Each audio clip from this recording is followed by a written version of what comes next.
I'm going to take you back all the way to your first period story. So, can you paint me a picture? Like, how old were you?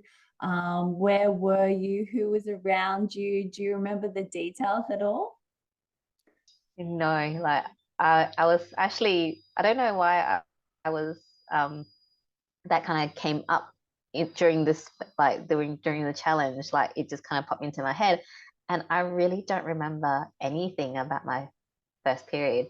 I Hmm. was 12, that's the only thing I remember, but I don't remember anything. Hmm. And you're so Yeah, curious. Are you curious to asking your mom again that question, like to see if she can help you put yeah, the I puzzle? should ask her. Yeah, Yeah. And yeah, then but I don't remember. you don't remember. Okay. And so if I take you back down to that time of your life, maybe before your period, do you remember your mum talking to you about periods at all, coming up to that 12-year-old mark? I don't remember my mum talking to me about it at all. Hmm. Purely also probably because Asian parenting, Yeah. they just don't talk about that stuff. Hmm. Everything that I learned, I remember it was because I learned it at school. At school, from being in a Yeah. classroom or from your friend? Yeah, we had sex ed education when I think we were either year six or year seven, Hmm. and we like watched the videos and all, about changes in the body and how babies are made. So I still remember like some of the pictures, like as I'm talking to you, I'm like, oh, I still remember like the cartoon. Yeah, and even yeah, like the music and the voice of the videos, like as I'm talking to you, I can kind of hear it. But yeah, it's so strange. I'm like, okay. So it's still in my head, and that's where I learned all the things about body changes. Yeah. Okay. And so you can't remember, so you would have had to have got your period and then you would have to have got pads or your mum would have had to have given you something. Do you remember that?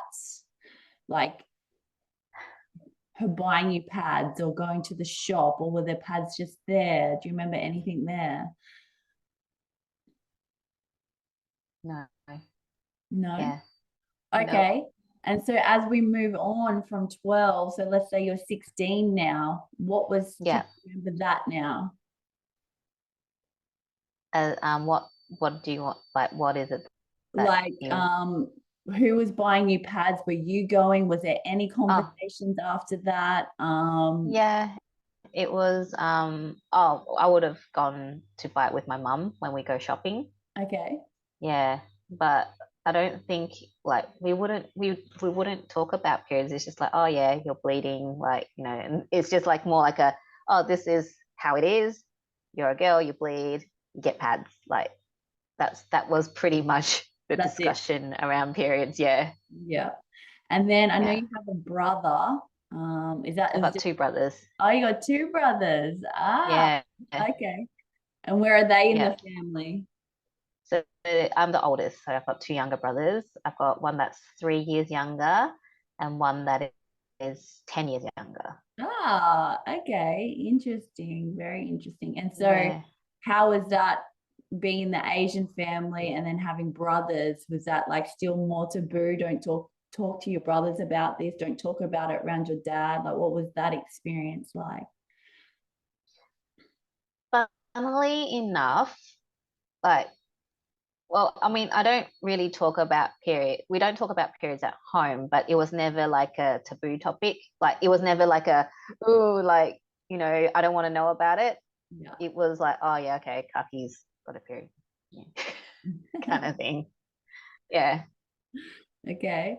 Yep. And so how do you think of like you can't remember your first period story and just that it's um not talked deeply about, but it was just I was just there, it's just a natural part of life. Like how do you think that shaped your journey with connecting, with having a relationship to your cycle?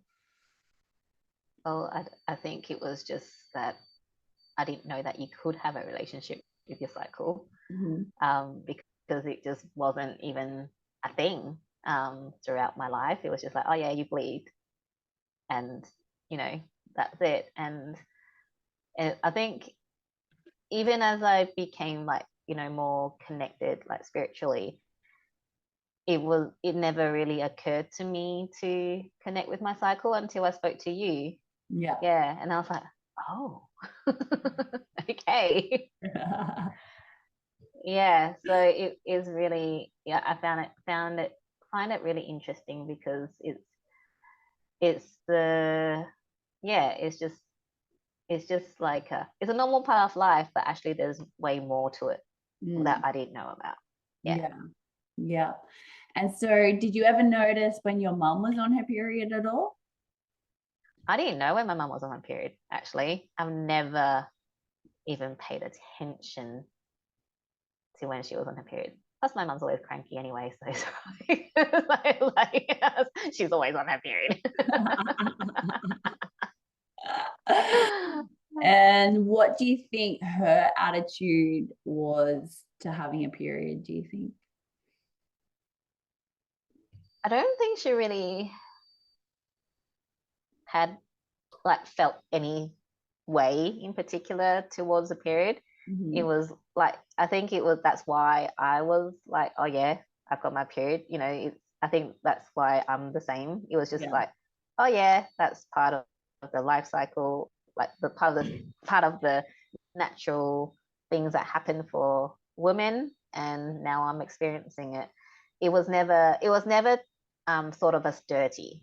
Like Mhm. I don't remember having any connotations where I felt dirty when I have a period, and because I have periods that I'm dirty, or like, that kind of thing. So that never ever came up. Like, I'm just, yeah, but there was not much else there. Yeah. Yeah. And Mm. did you ever see your mum do any like nice things for herself? Did she know when to rest? Or was she a go, go, go mother? What did you observe in her actions, do you think, as you grew up? My family is very go go go. Mm-hmm. Um, because we used to own a restaurant. So my parents bought a restaurant when I was 12, actually. Yeah, when I was 12, 11, 12. And growing up in a restaurant, everything was go, go, go. Yeah. So um, I think before that, my mum was like, just typical stay at home mum. She'll spend time with us, she'll cook for us and all that. But once we had the restaurant, everything was just go, go, go. Like, there was never rest. Mm-hmm. Yeah. Yeah. And how do you think that impacted on you growing up as a woman with the go, go, go attitude that came from your family? Yeah, that's why I'm an overachiever. Yeah.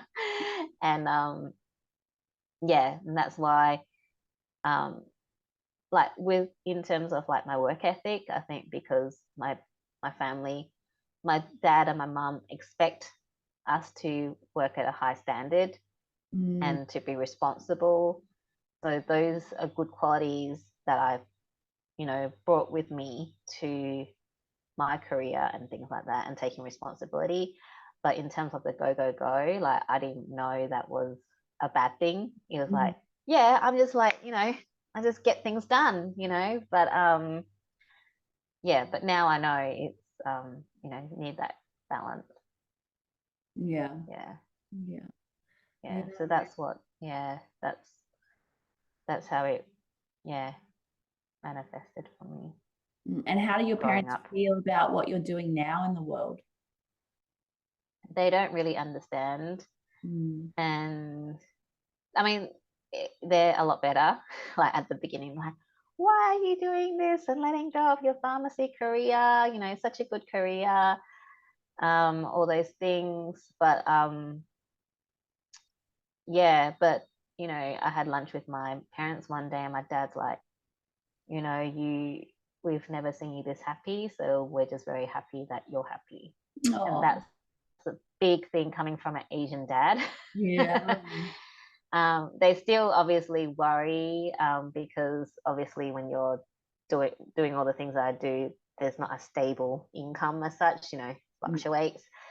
So they always worry about that, and like, oh, how are you making money? Like, because making money is such a big thing for them. Like even with my podcast, it's like, well, you're doing it for free. Like, how are you? Like, why are you doing this for free? Kind of thing. Yeah. So just So that's them. Yeah. Yeah. Interesting. And yeah, if we describe femininity as being like intuitive, cooperative, agreeable, going with the flow, creative, how in touch do you feel you are with your femininity?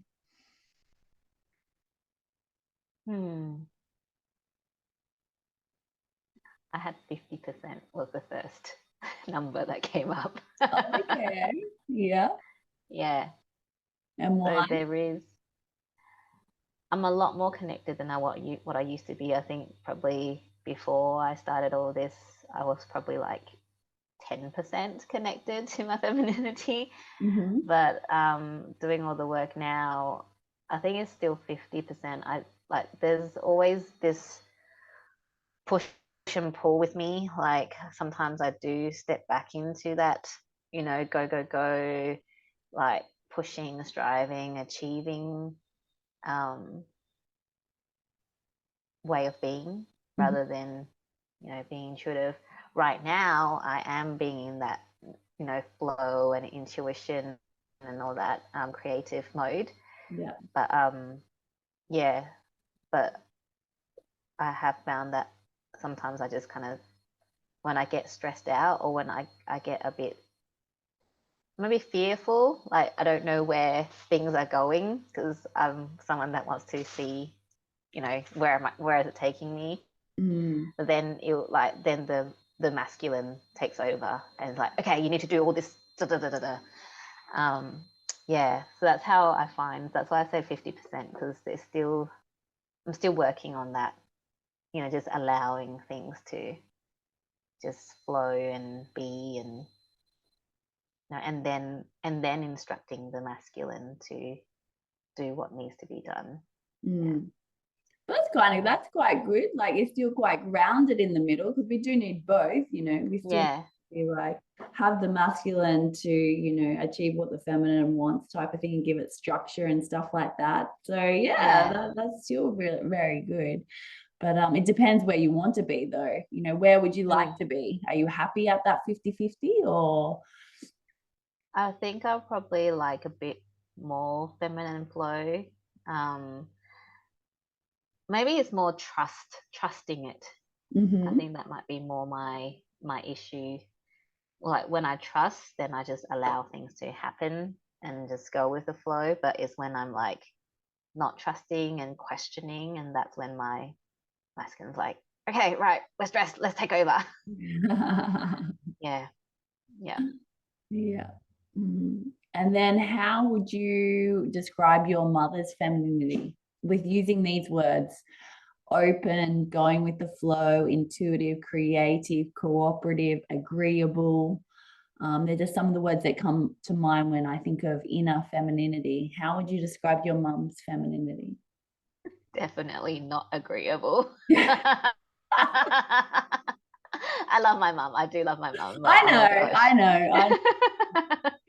Definitely not agreeable. But it's just interesting to look at their patterns and observe them and just see, what have you picked up from them as well, My mum is very fear orientated.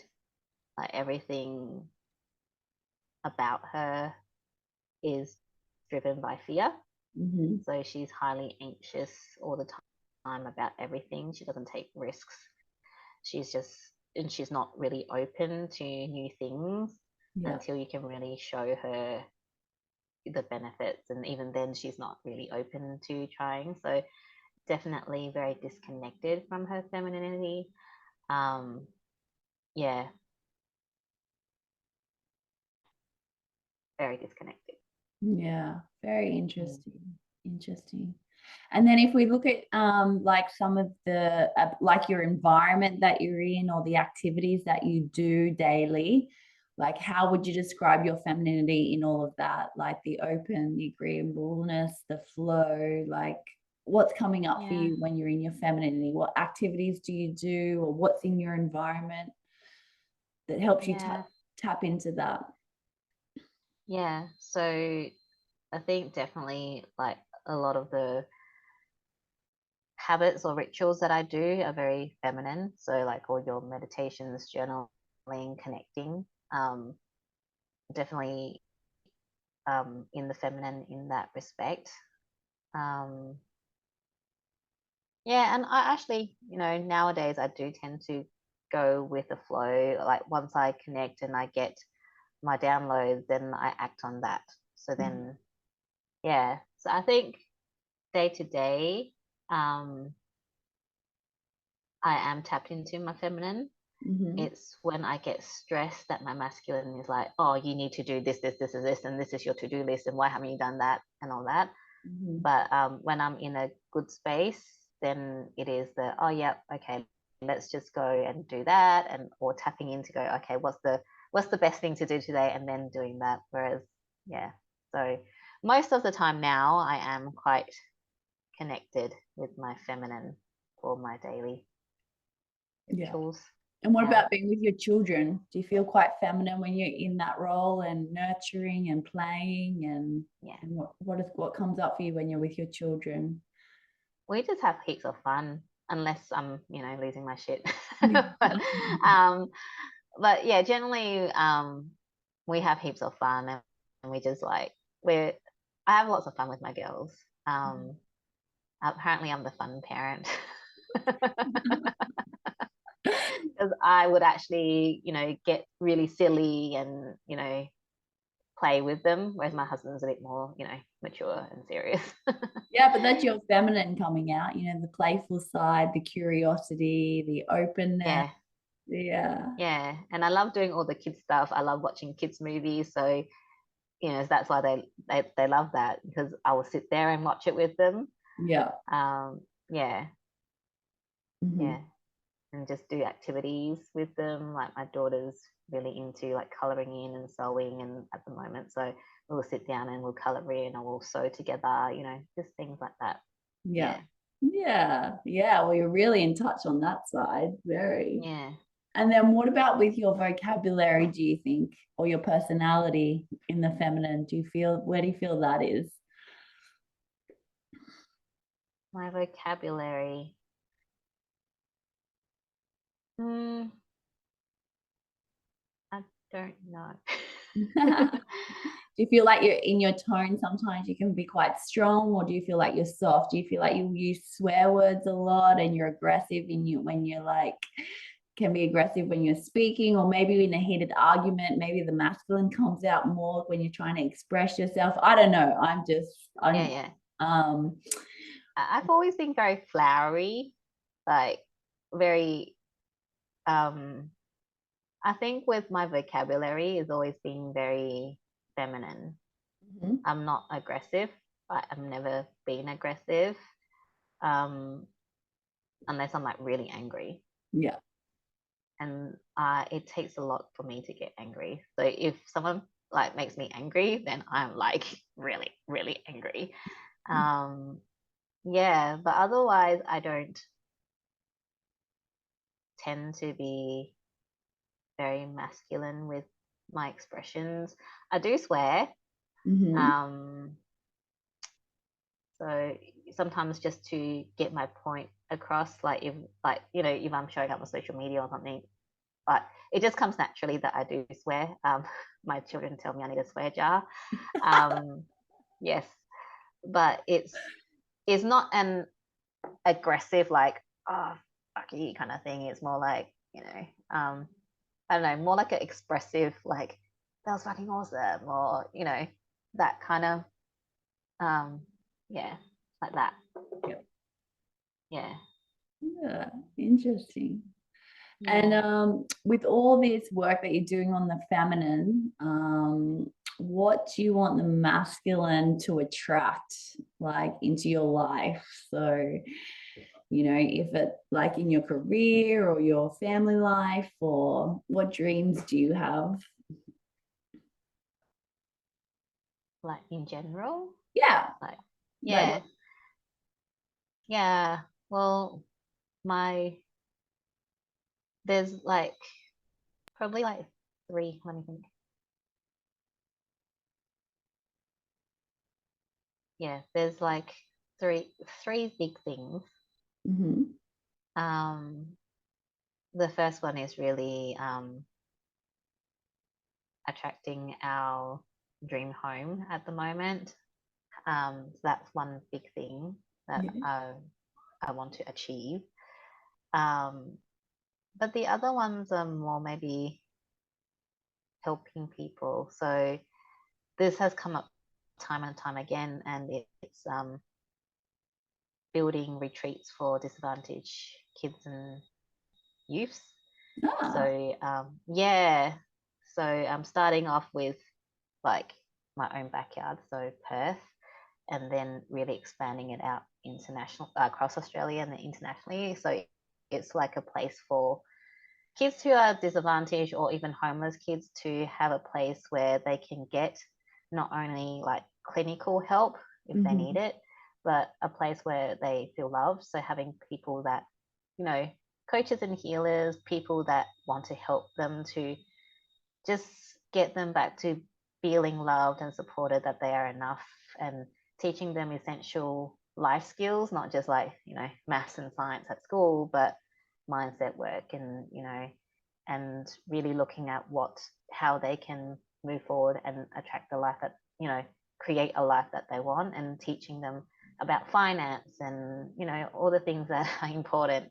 Mhm. So yeah, and then for those kids, once they graduate, to then, you know, become kind of volunteers here to then help the next lot of kids that come through. So that's a big, big, you know, vision of mine that I have no idea how it's even going to Where come did that about. come from? Like, where's your why behind that? I don't know. It's come like it's been in my head since I was still working. So quite a long time now. Okay. Where was I? So after Edie was born, so so no more than 7 years, but yeah, um, between 3 and 7 years, sometime in between that period, Mhm. um, it's just come. Um, and every time I talk about it, I want to cry. Yeah. I know there's something there, but the why, I think because I don't really, Yeah, getting to the why of that big dream of yours. yeah, I don't know the why, apart from like what's come up for me quite a bit is whenever I talk about it, it's like I get really emotional. Mhm. So I know that it's something, but also it's like the children are our future, and how can we have, I get emotional, I'm gonna start crying once I talk about this, Yeah. but it's like, why do we have these kids who are not being looked after, Mhm. and they're in our own, like, you know, Australia is such a prosperous country, yet we can't look after the people in it. Yeah, Yeah. I need to. Yeah. Yeah, every time, like without fail, I will start crying if I talk about it. So it's like, yeah. Wow, So that's so surprising. I'd never have like known that that was your dream if I hadn't asked that question. That's yeah. And so that was two, and there one more. Did you say three? yeah, and yeah, like this is all career stuff, but obviously, like my family is, I don't have any, yeah, just that we're all together, but and just really building a successful business where I can help people, you know, Mhm. be, um, you know, well, actually building my empire, as I call it, Mm. where I have, um, yeah, lots of different things that I do that light me up. So my podcast, I'm going to be starting a publishing um, next year. My own publishing business next year because that's come through quite loudly through my guides. Yeah. Um, yeah, and teaching people how to create money, like so that they don't need to work, and and doing it in a way where it's so easy and so like not time consuming. Mm-hmm. Yeah. Yeah, amazing, amazing. Yeah, well, they're now recorded and stamped into the universe. So yeah, Yay.